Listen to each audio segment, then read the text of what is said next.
Hey everybody, this is a quick video in case you have a JBL Bar 300 soundbar and you need to do a hard reset to the factory default settings on it.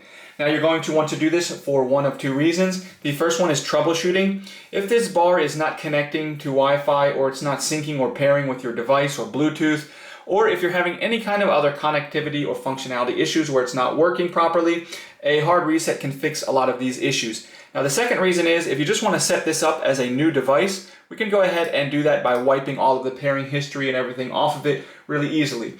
So if you'd like to proceed, there's two ways you can do this. You can either do this from the app and go to the support tile of the device and select Restore Factory Settings, but we can also do this straight from the bar.